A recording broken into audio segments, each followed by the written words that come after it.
땅에 고려가 세워진 지 24해. 일황자 왕문은 나와 더불어 숱한 전쟁을 치르고 건국의 기초를 다졌다. 말해보라. 지금의 정윤이 아닌 너희 중 누가 그 자리에 올릴지.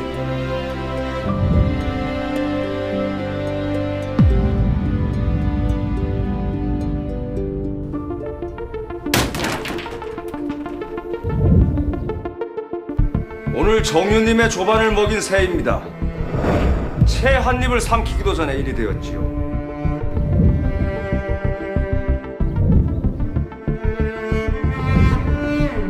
정윤을 죽이려던 자를 당장 잡아들이라.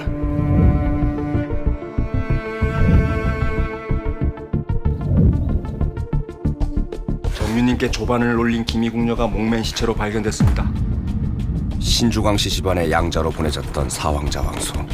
날의 참석을 위해 황궁으로 돌아온다. 날의 연때 정윤님을 암살할 계획이 있다는 첩보가 있습니다. 범인까지 잡아내면 어때? 그럼 제게 뭘 약조하실 겁니까? 네가 뭘 원하든 전부 들어주지. 송악에서 살겠습니다. 섣달 금음날 황궁에서는 성대한 날의 연이 펼쳐지고 즐거운 분위기도 잠시. 황궁은 변장한 무리들의 습격을 받는데 황궁 내에서 그것도 내 눈앞에서 정윤을 쳤다. 나에 대한 명백한 도발이자 배우가 상당하다는 반증이야. 사황자 왕소, 오늘부터 송악의 거함을 허한다. 사왕자님께서 송악에 머무시면 고려 대운의 전조가 될 겁니다. 더 철저히 지켜봐. 속셈을 알아내야 쫓아내든 우리 것으로 삼든 할 게 아니냐. 그리워하던 어머니를 만나지만 어머니, 네 입에서 나오는 어머니의 냉대에 또다시 상처를 입고 넷째 형제 말이야. 어떤 사람이야? 외로운 사황자 앞에 운명의 여인 해수가 나타난다. 사황자님은 보자마자 잽싸게 피하셔야 해요. 무섭고 잔인하기로 유명하거든요. 사람도 잘 죽인대요. 특히 봤어? 얼굴에 상처를 본 사람. 상처를 본 사람?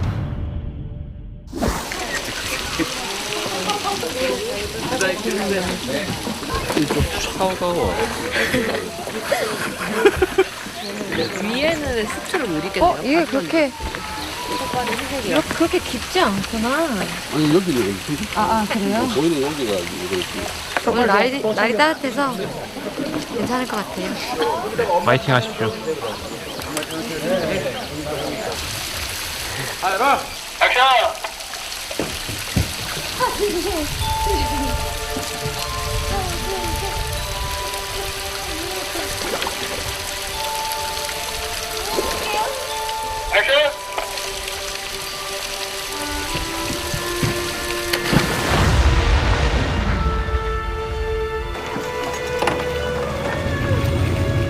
계기일식이 있던 날 예기치 못한 사고로 물속에 빠지게 된 21세기 현대 여성 고하진.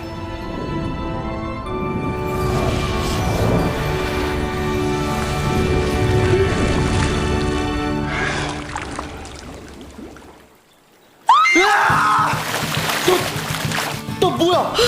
꿈이 아니야. 죽은 것도 아니면. 야! 야, 너 거기 앉아! 기다려! 여긴 어디야? 네 이름은 해수다. 해수.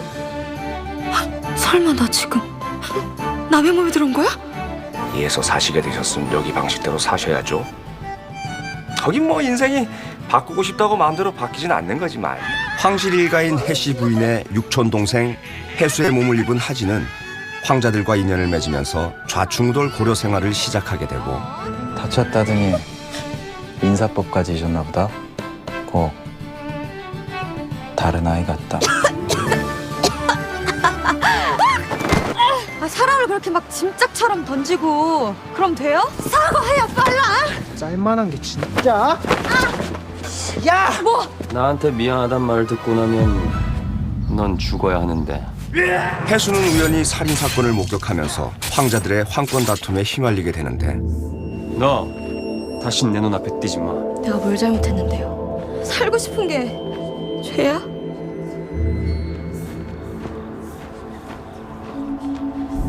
저 나쁜 새끼!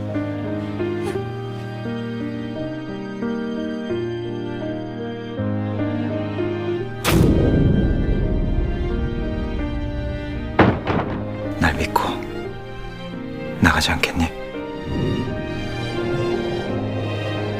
혼자 힘으로 뭐든 해보겠다고 버둥대는데 그 모습이 즐겁습니다. 숨통이 트여요. 넌 내가 무섭지도 않냐? 따박따박 말 한마디를 안 지르거든요. 뭐 상대하기 만만한 분은 아니어도 이제 무섭진 않습니다. 집안 단속은 제 몫입니다. 놓으세요. 저 아이 내 것이다. 여느 고려 여인과는 다른 해수의 매력은 황자들의 마음을 뒤흔든다. 난 값비싼 여인보단 날 아껴줄 여인을 기다린다. 내 것이라 하더구나. 잘못하는 듯 싶어 알려주러 왔다. 이곳에 네 것이라고는 없다. 다 내 사람이야. 마음이 좀 흔들려. 그러지 말아야지 하면서도 떨린다. 살얼음판을 걷듯 한 걸음 한 걸음 조심스럽게. 살벌한 황공 경쟁의 한복판에서 가슴 시린 아름다운 사랑 이야기가 펼쳐진다.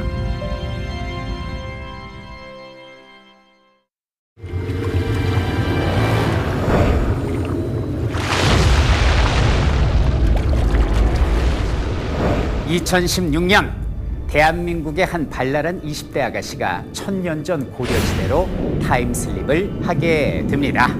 바로 달의 연인 보보경심 려입니다.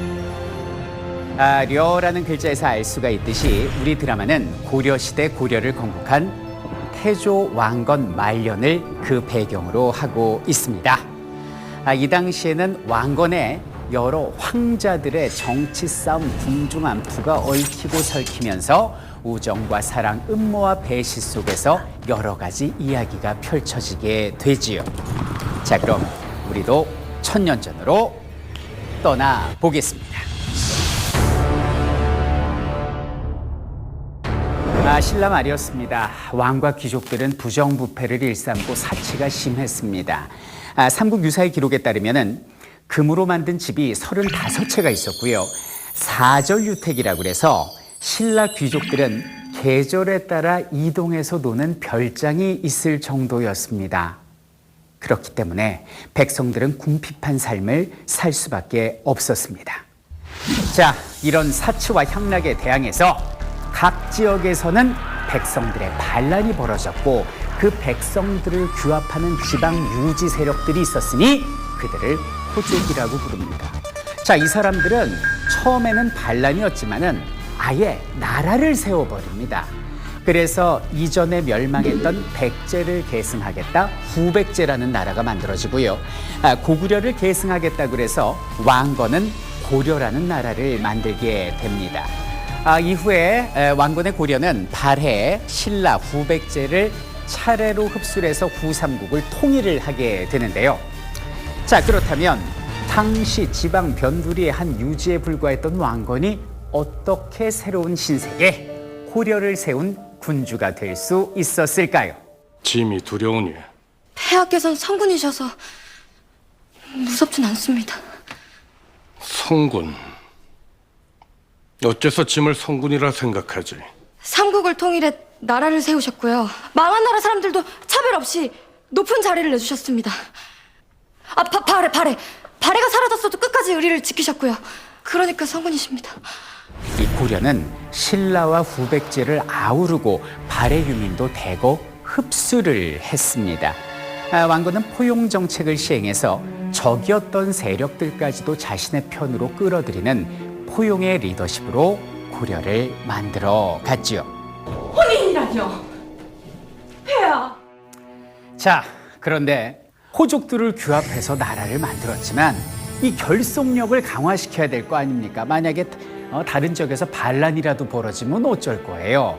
그래서 어떤 방법으로든 호족들을 회유해야 했던 것이지요. 그래서 왕건이 선택한 방법, 바로 결혼, 정략 결혼이었습니다. 고려의 남쪽이 위험하오. 이 혼인으로 난 그걸 막아야만 해. 각 지역의 유력한 호족들의 딸들과 결혼을 통해서 동맹을 맺기 시작한 것이지요. 자, 그러다 보니까 태조 왕건은 우리 역사상 왕들 중에 가장 많은 부인을 둔 걸로 유명한데요. 기록상으로만 29명이나 됩니다.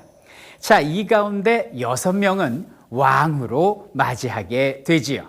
아, 태조는 도대체 아들이 몇이야? 실제로 태조 왕건은 자식이 34명이나 됐습니다. 이 중에 아들이 25명이나 되었죠. 달의 연인 보부경심려에서는 여심을 사로잡을 8명의 꽃미남 황자들이 등장을 하는데요.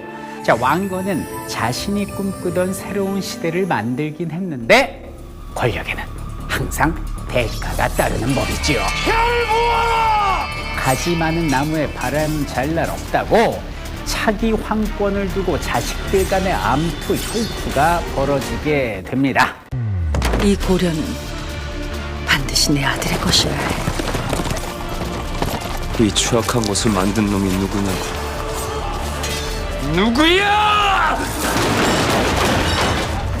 자, 드라마상에서도 이런 이야기가 흥미진진하게 펼쳐지는데요. 특히 황자들은 외가의 세력에 따라 지위가 달라졌습니다.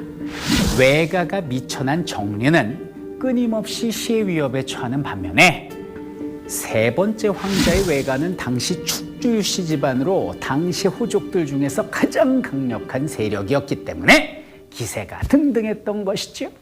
반면 이 13황자의 경우에는 이 망한 나라 신라 왕실을 외가로 뒀기 때문에 이 황위를 물려받기란 애당초 힘들었고요. 자, 이렇듯이 든든한 외가를 등에 업은 황자들은 호시탐탐 차기 대권을 노리고 황실 내부에서도 동맹이 맺어지면서 황실의 균열을 불러일으킵니다. 저리가!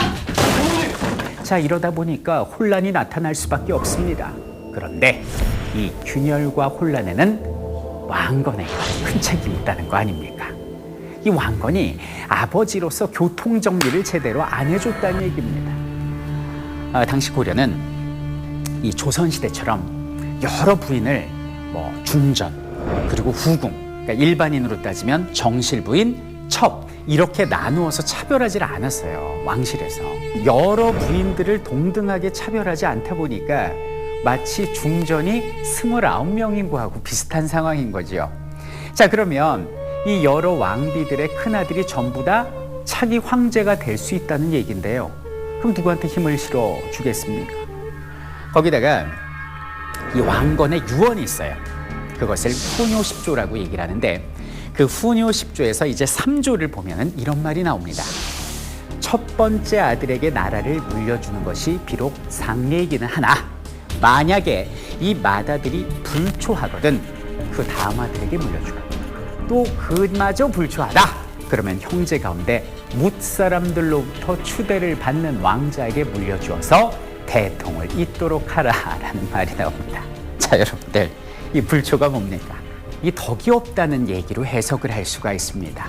자, 덕이 있다, 덕이 없다 이 기준을 과연 누가 판단할 수 있겠습니까? 객관성이 없지 않습니까?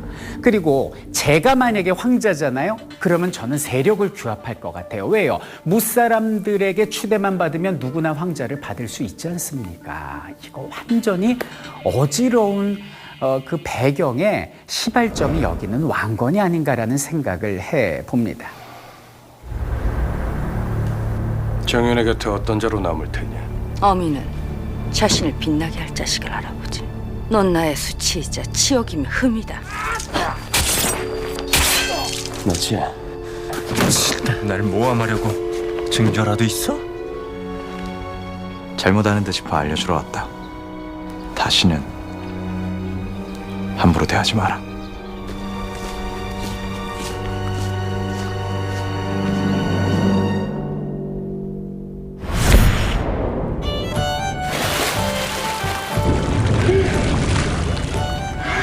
잘 떠올려봐라. 네가 있는 곳은 송악이야. 고려요? 고구려 백제 신라 그 다음에 나오는 그 고려? 자, 또 고려는 굉장히 열려있는 개방적인 나라였습니다. 이 고려의 수도 이 개성을 과거에는 개경, 송도, 송악 여러 가지 이름으로 불렀었는데요. 외국 여러 나라하고 무역이 활발했습니다.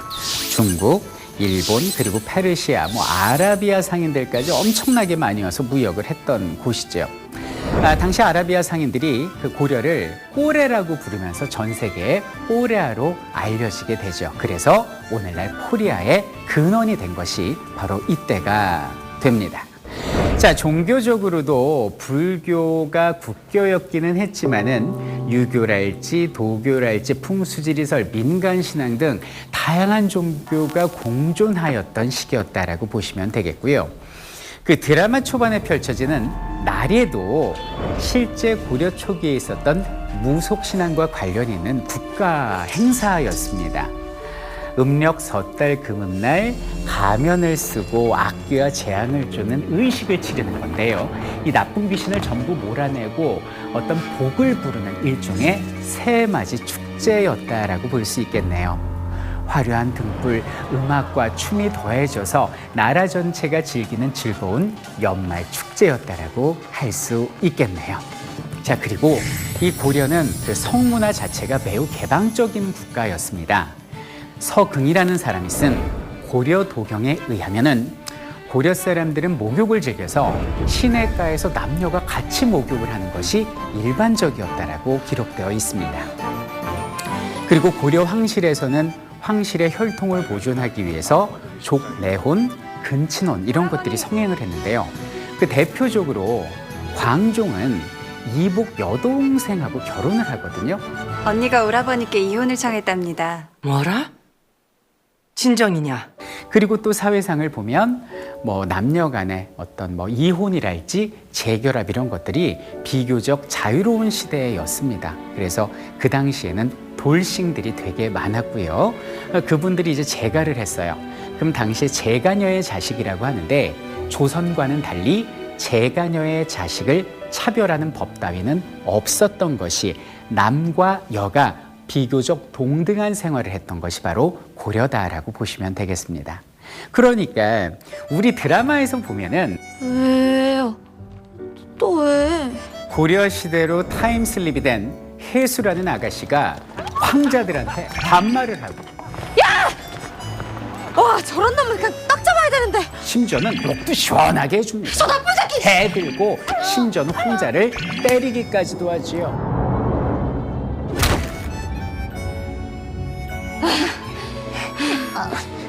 이거 조선시대라면 절대 용납할 수 없는 행동을 하는 겁니다. 그런데 이런 해수를 독특한 아가씨 정도로 자연스럽게 황자들이 받아들여요. 이게 어떻게 가능했을까? 넌 신분이 어떻길래 황제한테 대드냐고. 아니, 사과하랬더니 가불병정 사람 구슬 왜 따집니까? 내가 노비면 무시하고 공 좀 사갈 거예요? 아, 나 이 동네 진짜 웃긴 동네네. 고려는 이 가정 내에서의 여성의 지위가 이 비교적 남성하고 동등한 나라였습니다. 여자도 호주될 수 있었죠. 재산 상속도 아들, 딸 모두 똑같이 나눕니다. 제사도 아들, 딸 구별하지 않고 돌아가면서 지냈어요. 그러니 그런 해수의 돌발 행동이 그리 이상할 것도 없는 것입니다. 조심하세요. 황궁에선. 자, 이 정도만 봐도 오늘날 21세기 대한민국과 1000년 전의 고려가 참 많이 닮아 있다라는 생각 드시지요? 자, 이런 고려 사회였기 때문에 타임슬립을 통해서 고려로 넘어간 자유분방한 21세기 사람인 주인공이 자연스럽게 고려인들과 어울릴 수 있었다라는 것이죠. 그리고 달의 연인 보보경심 려를 통해서 보다 자주적이고 보다 개방적이고 보다 평등했던 시기였음에도 불구하고 남아있는 사료가 적다는 이유로 조선의 그림자에 가려져 있었던 찬란한 고려를 다시 재조명하는 그런 시간을 가져보았으면 좋겠습니다. 이곳은 달의 연인 보보경심녀 촬영 현장. 피를 흠뻑 뒤집어 쓴 저분은 배우 이준기 씨네요. 늑대가 득실득실한 산에 버려진 후 살아나오는 장면을 촬영 중입니다. 어떤 느낌인지 알겠어. 사극 연기 베테랑답게 여유 있는 모습인데요. 이준기 씨가 휘두른 불방망이 불씨가 스태프 옷에 붙은 다급한 상황. 한 발 늦게 이준기 씨의 옷에도 불이 붙은 걸 발견했네요. 첫 촬영 날 액땜한 이준기 씨. 좋은 징조인가요? 놀란 것도 잠시. 촬영 장면을 확인하고는 즐거워합니다. 이거 쓰면 될 것 같은데? 불딱 쓸 때까지만. 저보다 스태프분께서 불꽃 연기를 하셔가지고 민망하네요. 아까 가슴에 불이 활활 타. 예. 제 가슴의 열정. 이게 이제 어떻게 속일 수가 없죠. 예, 활활 타더라고요. 안녕하세요 시청자 여러분, 오랜만에 인사를 드립니다. 배우 이준기입니다. 네, 정말 또 멋진 작품으로 이렇게 찾아뵙게 돼서 상당히 기분 좋게 생각하고요. 또 여러분들 다시 뵙게 돼서 영광입니다. 늑대에게 차가운 가면 속 뜨거운 심장을 감춘 남자. 사황자 왕소 역의 배우 이준기. 어린 시절에 이렇게 예기치 않은 사고를 당해서 얼굴에 큰 상처를 입게 됐어요. 근데 그 당시 고려 시대에는 정말 그 남자든 여자든 어떤 미에 대한 가치가 상당히 중요했던 때였기 때문에 큰 상처는 정말로 특히 황자에게 있어서는 가장 치명적인 약점이 될 수밖에 없거든요. 치부가 될 수밖에 없었는데 그 치부를 가리기 위해서도 있고, 그리고 자기 아픔이나 어떤 어린 시절 받았던 그런 상처들을 가리는 어떤 그 친구만의 어떤 아픔이겠죠. 그것이 이제 마스크로 덧대어져 가지고 화면에서 보여지게 될 텐데, 결국 이 얼굴인 거죠. 어린 시절 입은 얼굴 상처로 인해 신주광씨 집안의 양자이자 볼모로 보내졌던 사황자 왕소. 부모에게 받지 못한 사랑으로 가슴 깊은 곳에도 상처가 난 인물인데요. 다 이 얼굴 때문이야! 저는 얼굴이 원체 강해서 이렇게 뭔가를 계속 덧대야 되는 것 같아요. 일지매 때도 그랬고, 복면도 쓰고 후드도 뒤집어 쓰고 별걸 다 하는데, 이게 얼굴이 좀 다양한 것들 담기에도 좋은 것 같고, 그리고 또 강하다 보니까 어떤 것들을 좀 이렇게 덧대어 씌워도 그 드라마적인 부분들이 다 사는 것 같아요. 그래서 개인적으로 저는 그 장점이라고 생각하고, 누군가는 주연인데 이렇게 얼굴 가리고 그러면 기분 나쁘지 않나 이랬는데, 이런 말씀도 하시는데 저는 괜찮습니다. 오히려 근데 그런 것들이 캐릭터를 잘 만들어주는 것 같고 설명해주는 것 같아서 좋고, 이번 작품에서도 마찬가지로 이 한쪽을 가리는 이 마스크 하나가 정말 그 왕소의 그 절박하고 절실한 그런 감정들을, 그런 아픔들, 상처들을 표현해내는 데 있어서 기가 막히게 작용을 하는 것 같아요. 그래서 그런 설정 자체도 마음에 들고요.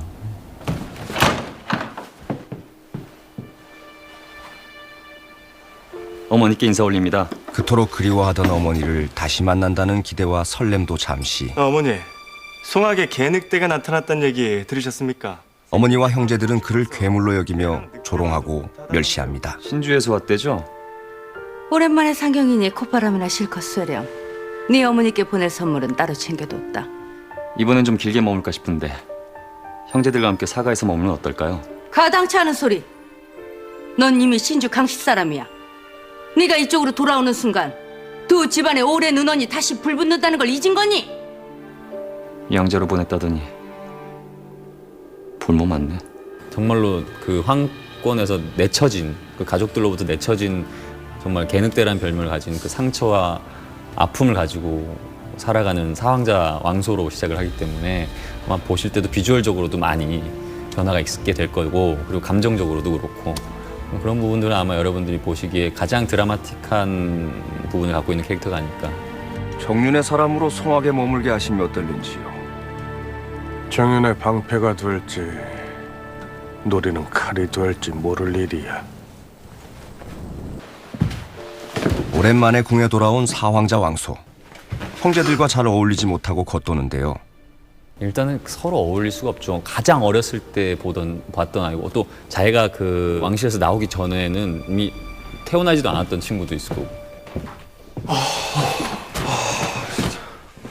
형님, 너는 괜찮냐? 나만 숨 못 쉰 거 아니지? 글쎄요. 그러니까 서로 어울린 적이 없는 거죠. 어린 시절에 잠깐 봤던 그 몇몇 형제들 빼고는. 그러다 보니까 다시 긴 시간이 지나고 볼모로 갔다가 다시 돌아왔을 때는 정말로 이건 남과도 비교해도 손색이 없을 만큼. 혹시 어머니께 혼자만 찬밥 데우라 이러세요? 아니면 어린 아우가 잘난 척할까 지레 찍어 누르십니까? 특히 어머니에게 사랑받는 동복 형제를 볼 때면 버림받은 아픔을 더욱 크게 느끼게 됩니다. 저놈을 가까이 하지 마. 정인이가 위험해진다. 저놈은 가까이 있는 자 모두를 불어나게. 그럼에도 불구하고 그 아버지와 어머니한테 사랑을 받고 이쁨을 받고 그런 황자들을 봤을 때 나는 황권에서 이미 내쳐진 데다가 부모님의 사랑도 그 살아온 생 동안 받아보지 못했던 그런 것들이 상당히 그리움도 있겠지만 부러움 그리고 어떤 질투 이런 것들이 상당히 있었을 것 같아요. 그래서 열등감 같은 게 있는. 그래서 그 형제들을 마냥 제가 위라고 해도 정말 좋게 볼 수가 없고 편하게 대할 수가 없고. 단 하루도 아들인 적 없는 그저 볼모였습니다. 폐하께서 더 잘하시지 않습니까? 볼모 노릇을 끝내고 성하게 사시고 싶죠? 고려 최대 축제인 나래에서 정윤을 시해하려는 사건이 발생하고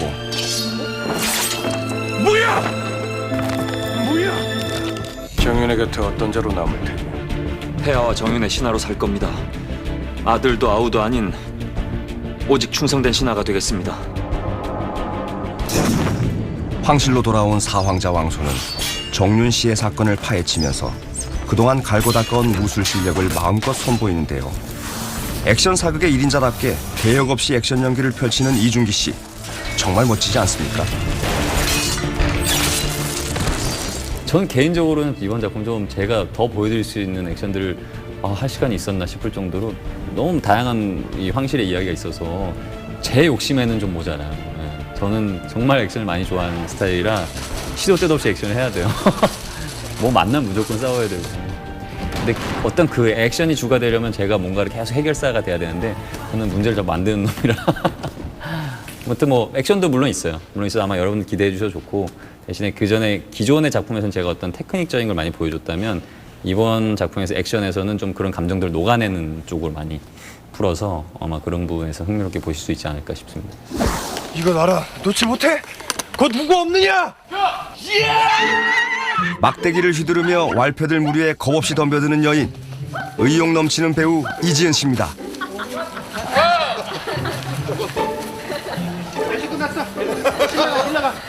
저는 이번 달의 연인 보보경심녀에서 현대에서 살다가 갑자기 어느 날 무슨 이유인지 모르는 이유로 고려시대로 영혼이 수직 낙하한 하진 해수 역을 맡았습니다.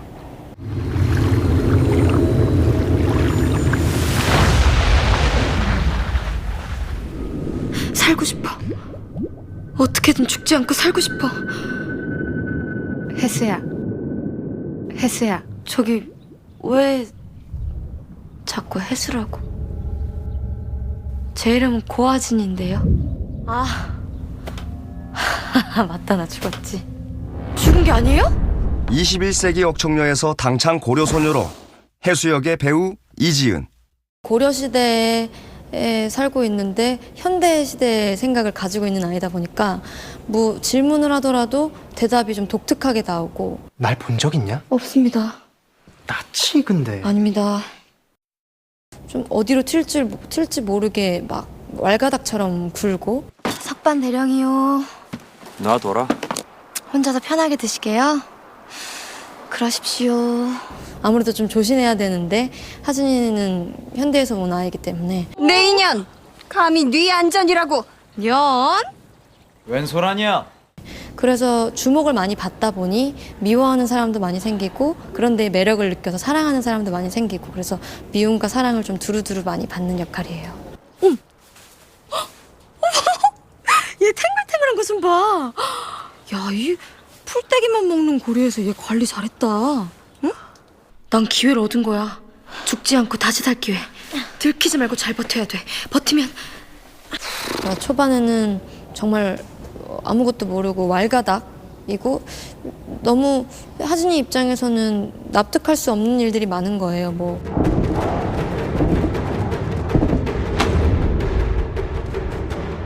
현대로 돌아갈 방법을 찾지 못한 해수는 고려에서 살아남기로 마음을 먹는데요.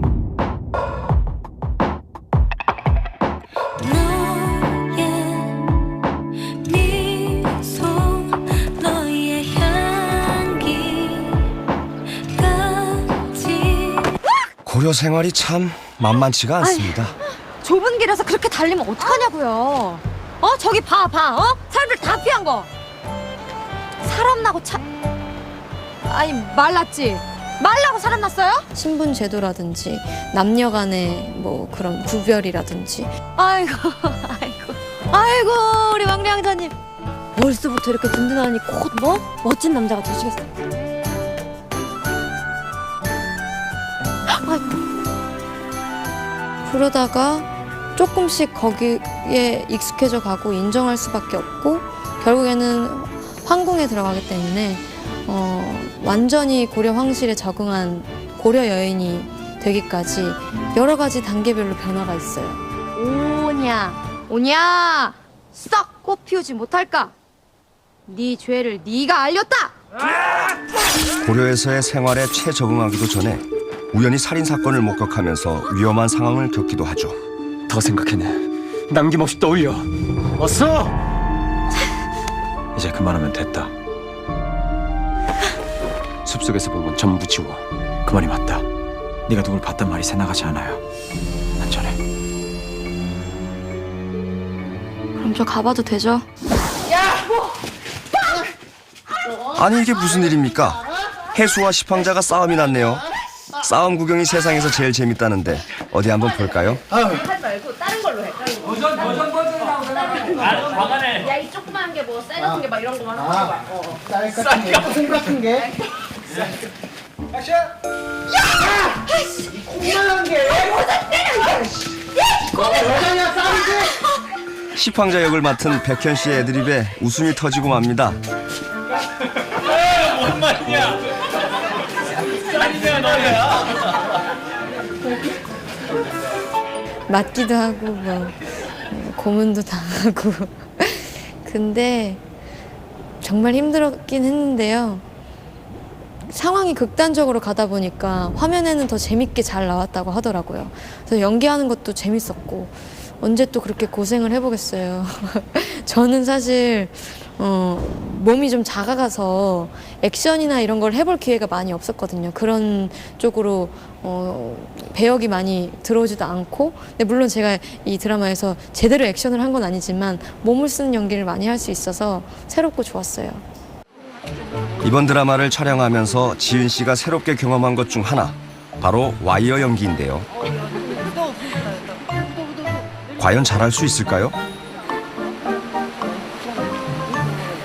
하나, 둘, 셋, 액션!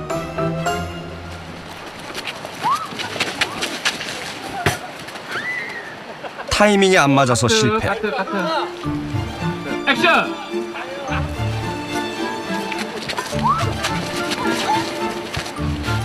말 위에 태우지 못해서 실패. 카트. 이번에는 네, 성공입니다. 이준기 씨가 살짝 내려놓는다는 게 슝! 몸이 가벼워서 멀리도 날아가네요. 진짜 놀이공원이야. 아이고. 고려라는 거대한 역사의 중심에서 적응하고 도전하며 변화되어가는 해수의 성장 스토리 기대하셔도 좋습니다.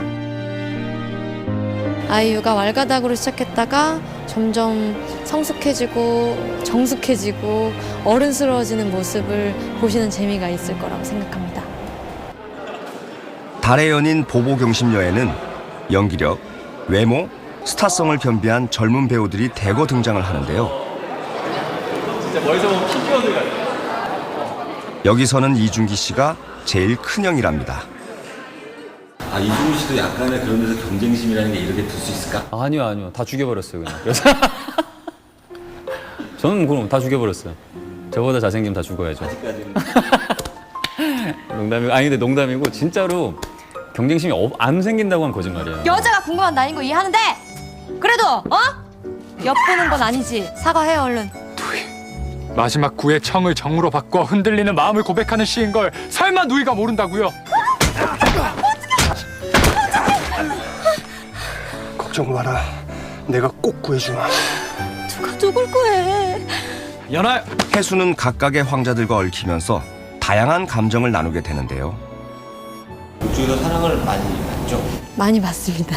제가 뭘 어쨌다고 이러세요? 잘생긴 건 이제 익숙해지고 그냥 그렇게 꽃 황자들 속에 둘러싸여 있다라는 그런 자각은 초반에만 조금 하고 후반에는 좀 많이 무뎌졌던 것 같아요. 고생하고 막 이러다 보니까. 말은 그래도 어찌 설레지 않을 수가 있겠습니까? 그야말로 눈호강 제대로 시켜주는 우리 황자들인데요. 화제의 목욕신 촬영 현장 한번 엿볼까요? 앞에서 볼게요. 보게. 자기 자리 있다.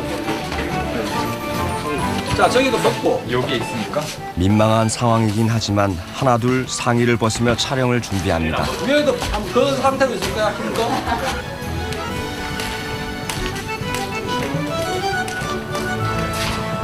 급하게 푸시업을 하며 근육을 키우는 배우들도 있는데요.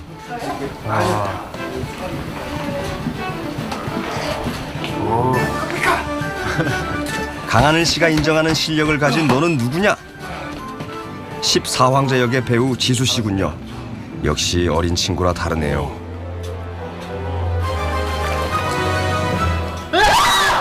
바로 이 황자탕에서 해수는 황자들과 첫 만남을 가지게 됩니다. 개집니다! 개집니다!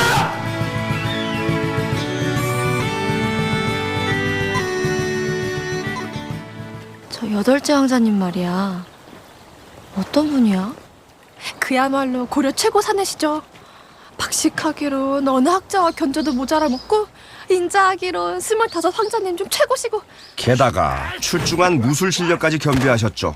부드러운 카리스마로 여심을 사로잡는 팔황자 왕웅 역의 배우 강하늘. 제가 그런 건 아니지만요. 그 캐릭터가 문무를 겸비한 뭐 최고의 당대 고려 최고의 사내라고 적혀는 있어요.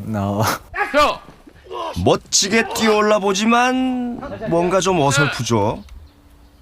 그렇다면 활쏘기는 어떨까요?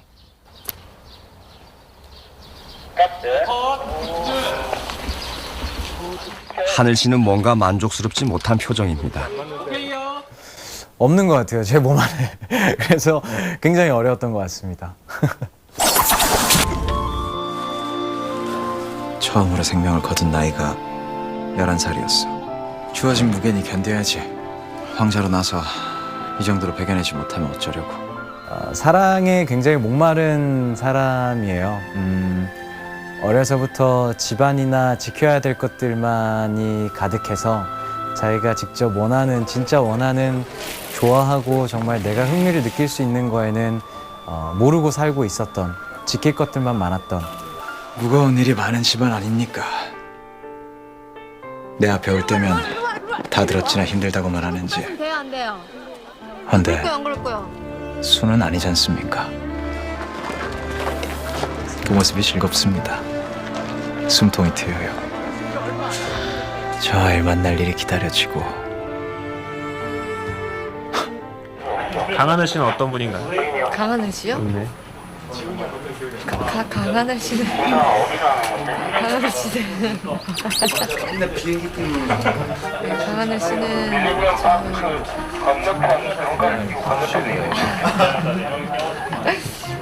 강하늘 씨는 잘생겼고 근데 왜 못생긴 표정 짓는데? 내가 잘생겼다니까.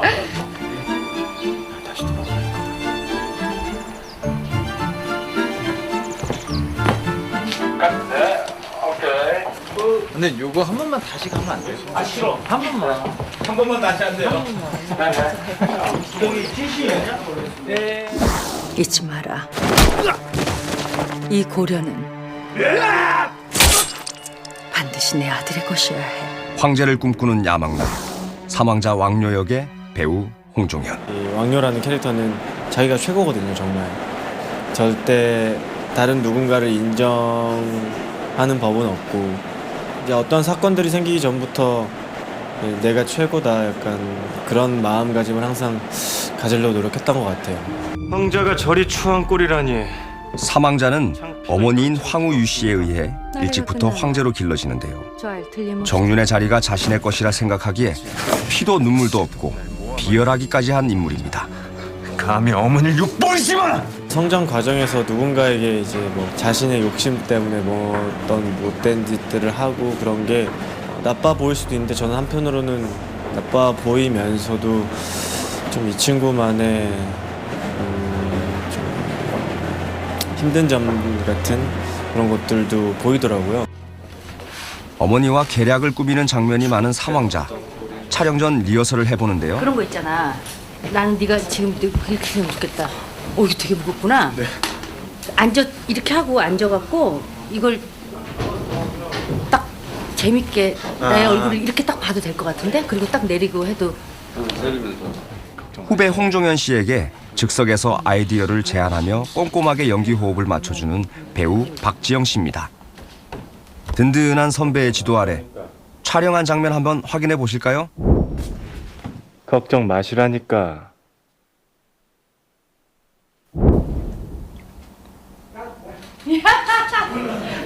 모사 꾸미는 것 같아?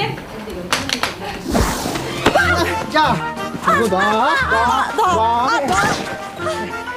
황자를 때린 계집이 벌을 받아야 한다면 계집에게 맞은 사내는 대체 어떤 벌을 받아야 합니까? 개구쟁이 십황자 왕은 역의 백현. 왕은이란 캐릭터는 굉장히 발랄하고 귀엽고 장난기가 많고 여자에게 관심이 많은 그런 철부지 없는 캐릭터인 것 같아요. 내 이 기집애 가만 안 둔다. 해수와 티격태격 싸움 끝에 정이 들어 순수한 우정을 나누는 황자이기도 하죠. 또 무슨 시비를 걸려고 이래요? 이번에는 3명의 황자들을 한꺼번에 만나보실까요? 먼저 구황자 왕호는 외모를 치장하는 데 관심이 많고 사치스러운 인물이죠. 형님 만져보십시오. 갈라진 거 보입니까? 왕원이란 캐릭터는 돈에 대해서 굉장히 욕심이 많고 탐욕이 많아서 돈이면 모든 걸 해결할 수 있다 뭐 이렇게 생각하는 것 같아요. 그래서 그 돈을 얻기 위해서 뭐 이쪽 권력에 붙었다 저쪽 권력에 붙었다 되게 박쥐처럼 행동하는 뭐 그런 캐릭터인 것 같습니다. 예술적 안목이 높고 풍류를 즐길 줄 아는 자유로운 영혼이지만 해씨 부인을 남매처럼 애틋하게 여깁니다. 뭘 봐도 형님을 떠올리는 그 마음, 너와 형님이 서로 애태우는 그 마음, 아무도 모를 줄 알았어? 가만히 보고만 있진 않을 거다.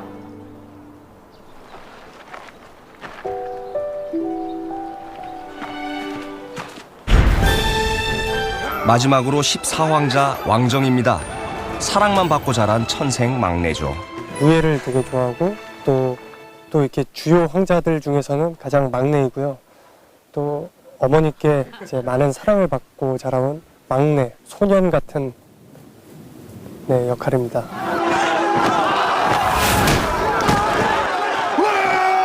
암놈 나와! 골치 아픈 것들, 어려운 것들, 황희에 관한 것들 그런 것들은 전혀 이렇게 상상도 안 하고 신경도 안 쓰고 하는 어떤 순수한. 넌 황자야. 자리가 높으면 그만큼 책임도 크다는 건 몰라? 언제까지 품 안에 아이로 살래? 이젠 다들 어른들이 되셨으니 저의 이 말주변만으로는 황자님들 꼬드기기가 쉽지가 않겠습니다. 형님, 우리 다 컸다는데요? 나 아직 다 안 컸다. 괜찮아. 나 다른 게 크잖냐. 아니 마음이, 아니 배려심이. 각양각색 황자들의 매력 드라마를 통해 제대로 확인해 보시기 바랍니다. 해수로 인해 난생 처음 사랑이란 감정을 알게 되는 두 남자가 있습니다. 서로 다른 스타일로 해수와 로맨스를 만들어가는 사황자와 팔황자. 그들의 인생을 송두리째 바꾼 운명적인 러브스토리가 지금부터 시작됩니다.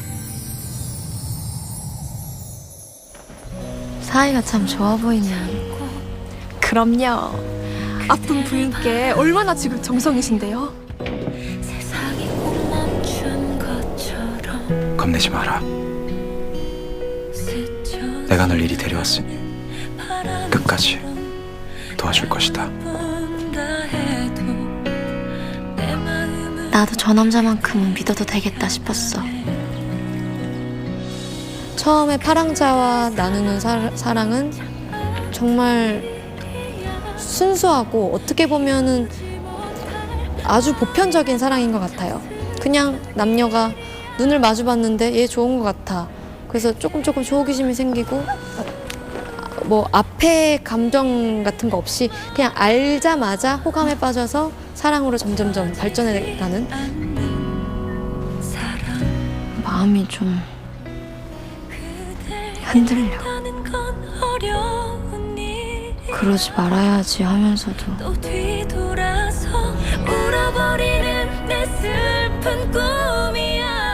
떨린다.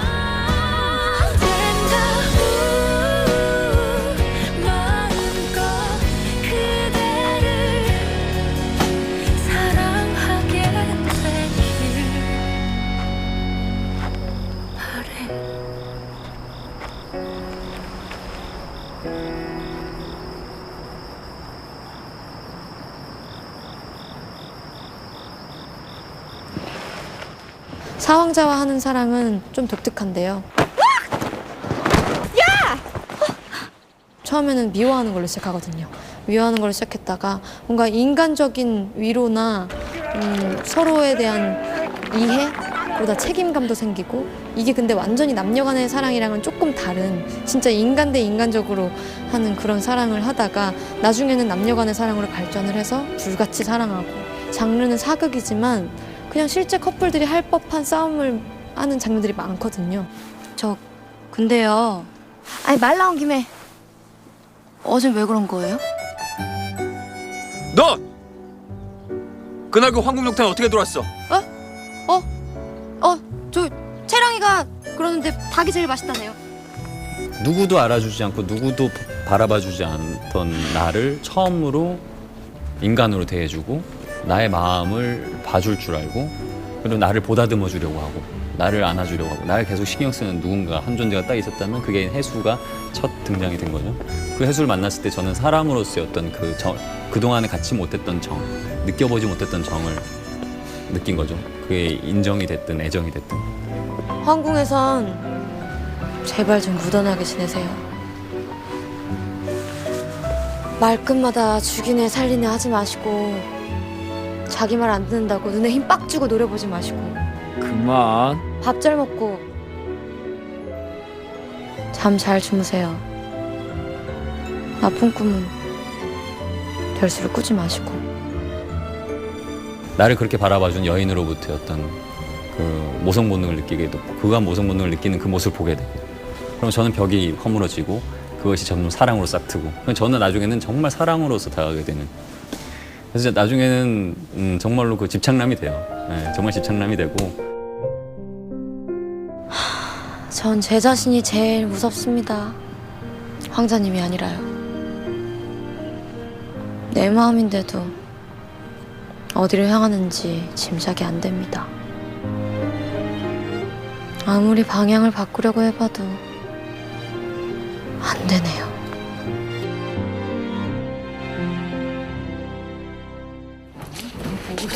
촬영 준비가 한창인 세트 촬영장.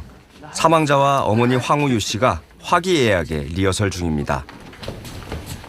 촬영이 시작되고, 이거 실제로 뺨을 맞은 것 같은데요? 호탕한 웃음으로 분위기를 업시키는 박지영 씨입니다. 달의 연인 보보경심녀에는 강인한 고려 여인들도 등장을 하는데요. 오늘 이 황궁 안에 나보다 빛나는 여인은 없었음 싶다. 혹 하나라도 눈에 띄면 그럴 일은 없을 것 같긴 하다만. 독보적인 카리스마 황우유 씨 역의 배우 박지영. 나래의 밤 달아난 살수들을 쫓았을 땐 이미 흔적조차 없었습니다. 사주한 자가 입을 막기 위해 뒤처리까지 한 듯 싶습니다. 본거지인 저를 찾아냈습니다만 이미 모두 사륙당에 불타고 있었습니다. 헌데 그 절은 충주원 황후님의 것입니다. 내가 살수의 배우란 뜻이니? 정윤을 주기로 했고? 누가 봐도 그리 말할 겁니다. 황궁에서 어머니 홀로 저 기세를 상대하시니 걱정입니다. 오라버니가 하루빨리 곁에서 모셔야 할 텐데. 연아야. 공주다운 품위와 미모를 지닌 황보연아는 배우 강한나가 연기하는데요. 태조에게 가장 사랑받는 딸로 정치적 야망이 있는 여인이기도 하죠. 제가 맡은 역할은 황보연화 역할이고요.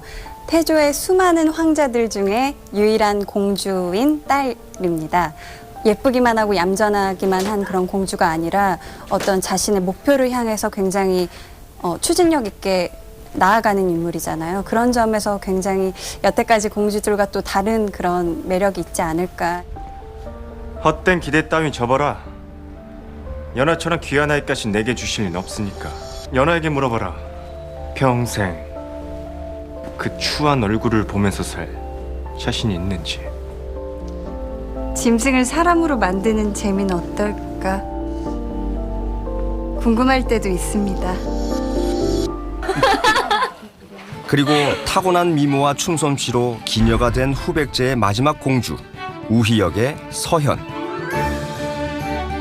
아가씨! 수 아가씨! 우리 아가씨! 심성 착한 몸종으로 해수에게 가장 가까운 존재인 채령 역의 진기주. 신방자 맞는다! 출중한 무예를 자랑하는 대장군 박수경의 딸이자 시황자가 첫사랑인 박순덕. 지혜라의 활약도 기대가 됩니다. 아저씨! 나 알죠? 그쵸? 예. 나 만난 적 있잖아요. 고려의 어떤 레오나르도 다빈치 같은 인문, 과학, 정치 어떤 이런 전반적인 부분에 방대한 지식을 가지고 있어서 왕 옆에서 그리고 황자들 옆에서 많은 도움을 주고 있는 그런 역할입니다. 정유님께 조반을 올린 기미궁녀가 목맨 시체로 발견됐습니다. 범인을 찾아내세요. 송악에서 좀 더 머물면서 정윤 씨의 배우를 찾아낼까 합니다. 네가 빠지면 섭섭한 감초 연기의 달인 대장군 박수경 역의 배우 성동일 씨도 만나실 수 있습니다. 무식해. 이쪽으로 가야지. 너 이쪽으로 가. 왕 이쪽으로 가셨는데 폐하가. 이 죽을라고 이거. 이 라인도 모르는 놈. 이리 와 너. 라인도 모르는 놈. 고려를 배경으로 한 흥미로운 스토리와 화려한 볼거리로 방송 전부터 화제를 모으고 있는 드라마 달의 연인 보보경심녀.